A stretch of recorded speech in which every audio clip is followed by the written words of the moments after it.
Tuan-tuan dan puan yang amat dihormati sekalian, setelah kemenangan pilihan raya negeri bagi Perikatan Nasional, PN menang besar, menang paling banyak kerusi. Dan sudah pasti yang membantu kemenangan ini ialah parti dari PAS. Saudara-saudara, setelah Muhyiddin juga dibebaskan 4 pertuduhan berkaitan dengan akta SPRM, tetapi masih lagi ada 3 pertuduhan yang dikekalkan. Dan hari ini pula berkaitan menantu Muhyiddin Yassin yang sebelum ini menjadi tular, viral, dan menjadi cakap-cakap ramai orang. Adakah menantu Muhyiddin Yassin akan ditangkap setelah beliau balik Malaysia?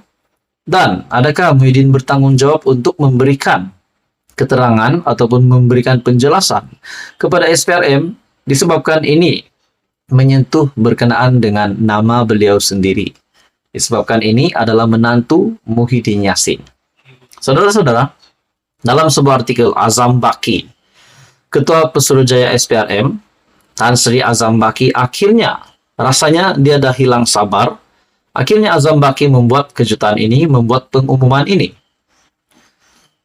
Artikel dari biharian.com ataupun BH Online. Balik saja, jangan banyak alasan, kata Azam Baki. Wow, ini satu kejutan lagi untuk Muhyiddin dan menantu Muhyiddin. Balik saja dan jangan bagi banyak alasan, tegas Ketua Pesuruhjaya SPRM, Tan Sri Azam Baki. Beliau berkata demikian ketika mengulas mengenai peguam yang juga pengarah dan pemegang saham NIRS Mansor Saad serta menantu bekas Perdana Menteri Tan Sri Muhyiddin Yassin, Datuk Muhammad Adlan yang dicari SPRM. Saya tetap dengan pendirian saya. Awak kedua-duanya balik saja dan hadapi apa juga siasatan dan jangan banyak bagi alasan. Saya tidak mau dengar. Mungkin cakap saya ini cakap orang yang tidak suka, tetapi itulah saya. Jadi awak berdua balik saja dan jangan bagi alasan. Katanya selepas forum eksekutif Merdeka takbir urus terbaik dalam sektor awam di Menara Lembaga Pertubuhan Peladang. Forum itu disempurnakan oleh Menteri Pertanian dan Keterjaminan Makanan, Datuk Seri Muhammad Sabu. Terdahulu Mansor, dalam kenyataannya yang dikeluarkan di Kuala Lumpur, menyangkal dakwaan melarikan diri daripada menghadapi pertuduhan. Tegasnya beliau bukan seorang pelarian dan tidak melarikan diri selain sudah memberi kerjasama kepada SPRM. Muhammad Adlan juga turut dilapor menegaskan tidak pernah ditangkap atau dihubungi SPRM selepas didakwa melarikan diri. Tapi kalau benar kenyataan mereka ini, kenapa Ketua Pesuruhjaya SPRM membuat pengumuman ini ataupun pendedahan bahwa balik saja, jangan banyak alasan, kata Azam Baki. Bagi saya ini satu lagi kejutan baru untuk Muhyiddin, menantu Muhyiddin dan peguam tersebut. Saudara-saudara, apa komen Anda? Teruskan bersama dia dalam channel ini untuk info yang seterusnya. Salam sejahtera Malaysia, tuan-tuan dan puan yang amat dihormati sekalian. Hari ini terdapat satu ulasan yang cukup menarik, yang sangat hangat. Ini adalah berkaitan dengan rombakan ataupun penukaran menteri di dalam kerajaan kepimpinan Datuk Seri Anwar Ibrahim, Perdana Menteri Malaysia yang ke-10. Dalam ulasan ini menyebut bila lagi Anwar hendak melakukan perubahan, rombakan dan menukar mana-mana pemegang jawatan dalam kerajaan, termasuk menteri yang sejak 8 bulan lalu didapati gagal berfungsi dengan baik. Soal Syabuddin.com. Dalam sebuah artikel dari Syabuddin.com, ulasan yang sangat panas ini dan cukup padu yang bertajuk Iktibar Keputusan Pilihan Raya Negeri. Anwar harus segera lakukan perubahan dan rombakan.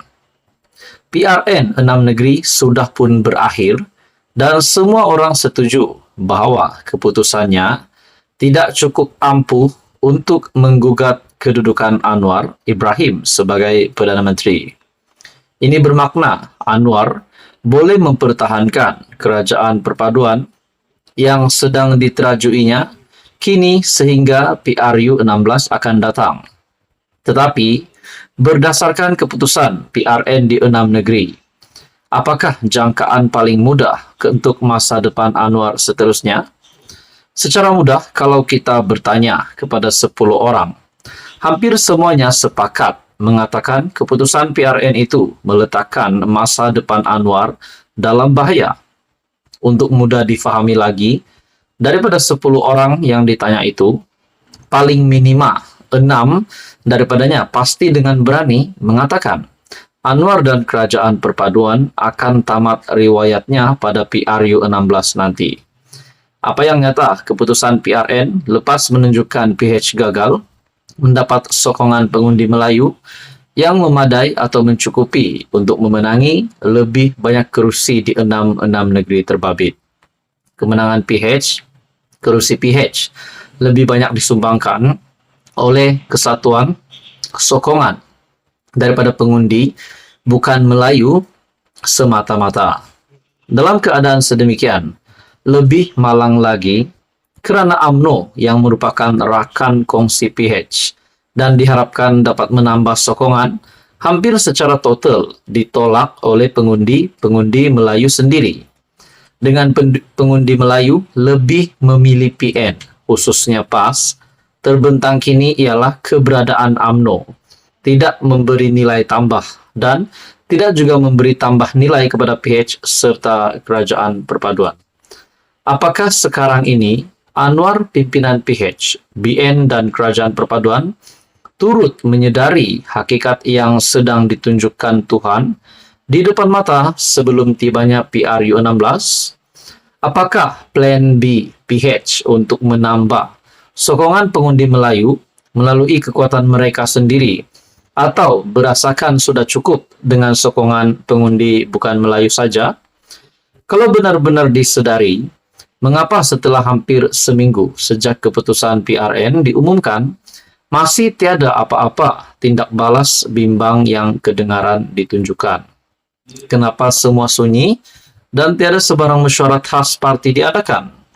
Bila lagi Anwar hendak melakukan perubahan, rombakan dan menukar mana-mana pemegang jawatan dalam kerajaan, termasuk menteri yang sejak 8 bulan lalu didapati gagal berfungsi dengan baik, bilakah juga mahu menggerakkan perancangan untuk menambah baik komunikasi, penyebaran maklumat, menjawab, menangkis, serta melakukan serangan terhadap fitnah-fitnah yang berleluasa di media sosial terhadap kerajaan perpaduan?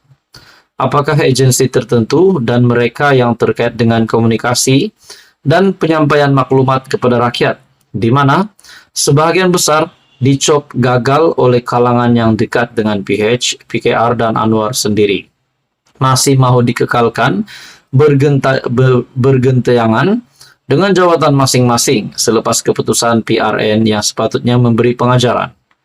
Jadi saudara-saudara, di dalam artikel ini, tidak segera melakukan sesuatu samalah seperti seorang yang sakit hanya menunggu detik kematian dengan berbaring di katil saja sepanjang masa. Kepada PKR dan PH, apakah mereka mahu Anwar jadi Perdana Menteri selama sepenggal saja? Selepas Anwar, tidak mahukah mereka melihat pemimpin PKR lain turut berpeluang jadi Perdana Menteri? Nah, saudara-saudara, message ataupun ulasan dari Syahbudin.com ini cukup padu dan ini pasti membuka mata ramai orang. Adakah Datuk Seri Anwar Ibrahim seperti di dalam artikel ini? Anwar harus segera lakukan perubahan dan rombakan. Adakah beberapa menteri bakal dipecat ataupun diganti? Dan kita tunggu apa yang dilakukan oleh kepimpinan kerajaan perpaduan. Kita berharap yang terbaik untuk kerajaan perpaduan pimpinan Datuk Seri Anwar Ibrahim. Tuan-tuan dan puan-puan, sekian saja. Teruskan bersama di dalam channel ini untuk info yang seterusnya. Mohon bantu channel ini dengan menekan butang like, share dan juga subscribe.